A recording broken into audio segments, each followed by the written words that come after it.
The final battle for the entire galaxy. The greatest fighter of 20 demigod primarchs stands face to face with the most dangerous being in the universe. 2 hours. The greatest fighter in human history spends 2 hours circling and making little jabs. From the stands, the ghost of a dead brother is screaming, "What are you doing? Right now! Here! Finish it already! Not helping! This is Sanguinius, the angel, the Emperor's favorite, undisputed #1 in a ranking of combat primarchs, the man who was offered command of every army in humanity, and politely said no. It started long before any of that. Before the Battle of Ullanor, the greatest victory of the Great Crusade, the Emperor was deciding who to name War Master, supreme commander of all imperial military forces. He considered 3 candidates: Ferrus Manus, military genius, the finest strategist of all, but too volatile, could easily have purged the administratum just because they annoyed him. Horus, the perfect balance of strength and charisma, and Sanguinius, who was offered the position first. Sanguinius said no. No breakdown, no drama, just no. The Emperor accepted it, quietly, without pressure. Horus spent years thinking about that. Said any other son the father would have forced, anyone, just not him. Because of all 20 sons, one was the real favorite, and it wasn't Horus. Why Sanguinius refused becomes clear a little later. He knew something he would have been better off not knowing. Sanguinius is the primarch of the Blood Angels, the most beautiful of all 20. Not a metaphor, literally the most beautiful intelligent humanoid in the galaxy. Enemies on the battlefield spent a few seconds processing what they were looking at. A few seconds against a primarch is everything. The wings, real, enormous, golden, were a manufacturing defect, a crack in his birth capsule at launch. Who caused it is unknown. Some say Horus. Horus denies it. His armor was auramite, lighter than ceramite, stronger than almost anything else. Designed personally by the Emperor, made light deliberately, so the angel could fly. 2 sets existed in the entire Imperium. The other belonged to Dorn, who earned his. Sanguinius had 2 psychic gifts. The first, he saw the future, not vaguely, specifically, with detail, no fog. The second, he physically felt the pain of his sons, literally. When a blood angel fell somewhere in the galaxy, Sanguinius felt it on himself. The first gift meant he knew how he would die. He carried both of them every single day for his entire life. When Horus had already secretly crossed over to Chaos, but before he'd announced it openly, he sent Sanguinius to a planet called Signis Prime. Officially, dangerous Xenos needs assistance. It was a trap. No Xenos. The entire Signis system had been taken by demons of Khorne. The Blood Angels landed straight into it. Demon hordes, psychic attacks, isolation from the rest of the Imperium. At the peak of the fighting, Kabanda appeared, a greater demon of Khorne, one of the most powerful entities in the warp. He and Sanguinius clashed. Kabanda broke both his legs. Sanguinius kept fighting. With broken legs, he held on. The Legion took massive losses but got out. Signis was cleansed. This was also the moment Sanguinius understood. Horus had betrayed. Everything was beginning. Worth noting, Horus sent him there deliberately. The calculation was either to destroy him before the heresy went public, or turn him. Kabanda offered him the title of Champion of Khorne. Sanguinius declined, on broken legs. Kabanda took that personally, which is why, years later, he organized a massacre among the Blood Angels right before the final battle on Terra, to overload Sanguinius through his empathy gift before the confrontation. A demon carrying a grudge for 10,000 years. Blocked from Terra by the Ruin Storm, a massive psychic storm that made navigation through space almost impossible, Sanguinius eventually reached Macraga, where Guilliman had declared a contingency empire called Imperium Secundus, and named Sanguinius Emperor Regent. Sanguinius didn't want this either. He accepted because the situation required it. Then something happened on Davin. a demon called Madail, a being of enormous power, lured Sanguinius into a portal. Inside, a vision of victory. Horus defeated, traitors in chains. The father alive, looking at Sanguinius and saying, "You are my worthiest son. You won. The imperium is yours." Sanguinius stood in this vision, looked. Something was wrong. The mannerisms, the gestures, too perfect. Exactly what he wanted to hear. He drove his blade into the father. The figure collapsed, and Madail stood revealed, who immediately offered a deal. Take Horus's place. Become the Chaos War Master, or your sons will be cursed with the black rage forever. Sanguinius struck the demon again, impaled him with both weapons simultaneously.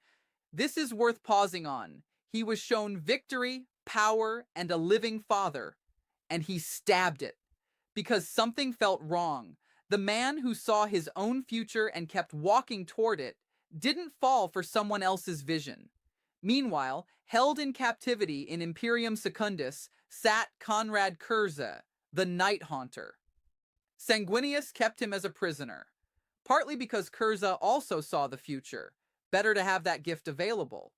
Curze spent his time in captivity trying to break Sanguinius, told him directly, "I see your end aboard Horus's flagship. You will fall. Everything you're doing is meaningless." At Curze's trial, Lion L. Johnson tried to personally deal with him right there in the hall. Sanguinius expelled the lion from Imperium Secundus on the spot. "You're removed. Go." Then Sanguinius himself was ready to pass sentence, and the lion reappeared and stopped him. Before departing for Terra, Sanguinius freed Curze, put him in a survival pod and let him drift, said, "Everyone has their own fate." Curze found his. He allowed an imperial assassin to take him on the Night Lord's home world. Sanguinius knew that would happen. That's why he let him go. Their conversation was one of the most honest in the entire heresy. Curze asked plainly, "You see your own end. You know it's inevitable. Why do you still serve the Father? He made you a tool. He knew you'd fall.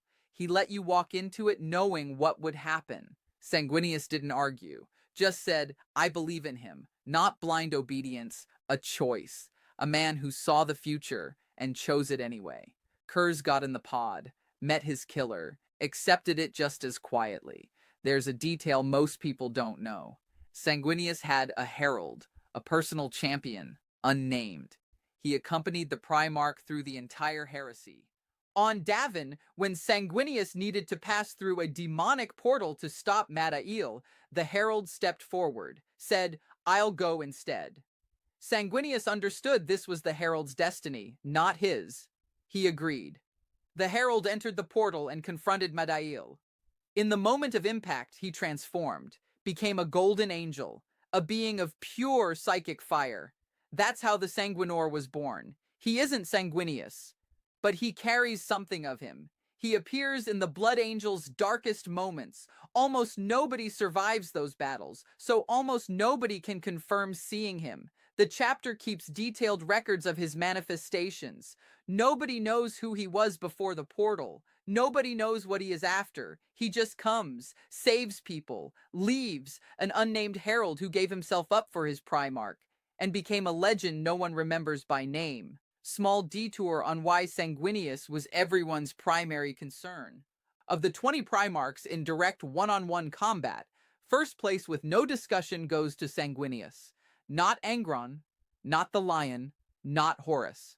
When Horus crossed over to Chaos, his first priority wasn't how to take Terra, it was how to neutralize Sanguinius, which is exactly why he brought Angron over to his side. Not for the army, because only Angron could stop Sanguinius in personal combat. Confronting Curze, the one who fought Guilliman and the Lion simultaneously and won, was stopped only by Sanguinius. No one else managed it. And Sanguinius arrived at that final battle with damaged legs from Kabanda at Signis, exhausted from fighting across the entire galaxy, already wounded, still held out for 2 hours against a Horus who had become a god. Horus's flagship, the Vengeful Spirit. Sanguinius arrived alone, gave his brother one last chance, The ghost of Manus, a fallen brother, had appeared to him before the fight, said, "You have to stop him, fast, without mercy. Otherwise, everything is over." Sanguinius understood. He went. They met. And instead of ending it quickly, Sanguinius started waiting. Jab, dodge, cut, another dodge. Horus gets angry. Sanguinius circles. Another jab. 2 hours. The ghost of Manus watched from the stands in silence. Sanguinius was waiting for something to appear in Horus's eyes. The person he knew, even for a second, even a hint. It didn't appear. In the end, Sanguinius took his blade in both hands, finally decided. In that same second, the Chaos Gods, who had been watching with interest this whole time, poured everything they had into Horus, all of it, at once. Horus became a god.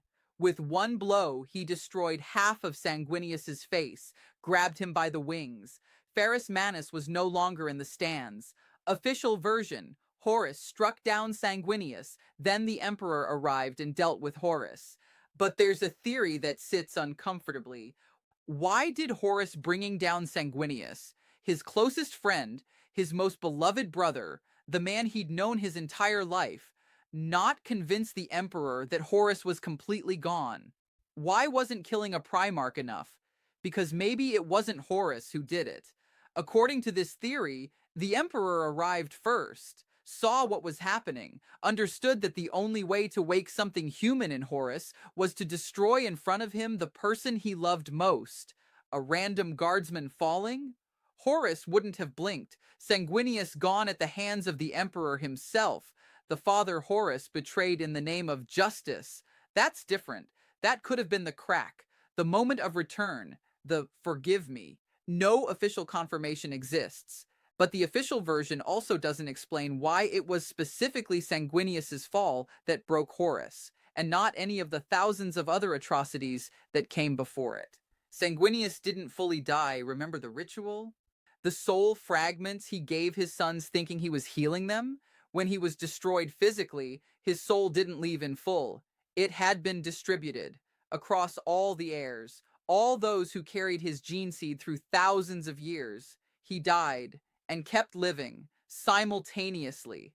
The irony, the flaw he spent his entire life trying to fix, became the reason he still exists. Without that ritual, nothing of him would remain. In the warp, a part of him waits. For the moment the fragments can reassemble, a Tyranid fleet, the Leviathan, sensed his psychic imprint across millennia and flew toward Baal to consume it. The Blood Angels held as long as they could. Khorne appeared, came chasing Sanguinius's imprint, saw the Tyranids, destroyed the entire fleet, simply because there was a battle there and he was in it. The Blood Angels watched as their existential threat was swept aside by a god who had no idea he was helping. Sanguinius's body is hidden in the labyrinth of Leng on Baal. This place was once explored by someone called Leng, a genius and a perpetual, a friend of the Emperor. He went in, didn't come out. Thousands of years have passed. His soul doesn't even show up in the warp. The Emperor himself studied the labyrinth, decided it was too dangerous, left it alone. The body of the angel is somewhere in there, in corridors where entire stars hang in enormous chambers and gravity tears things apart without warning. Technically on Baal. In practice, nobody knows where. Mephiston, one of the Legion's most powerful psychers, died and met Sanguinius in the warp. When the last bearer of my gene seed falls, the fragments will gather. I'll come back. Whether I'll be the same, I don't know. Then the fastest solution is for all Blood Angels to die right now. Pause. Mephiston. I don't want to live in a galaxy without my sons. Without them, this world is nothing to me.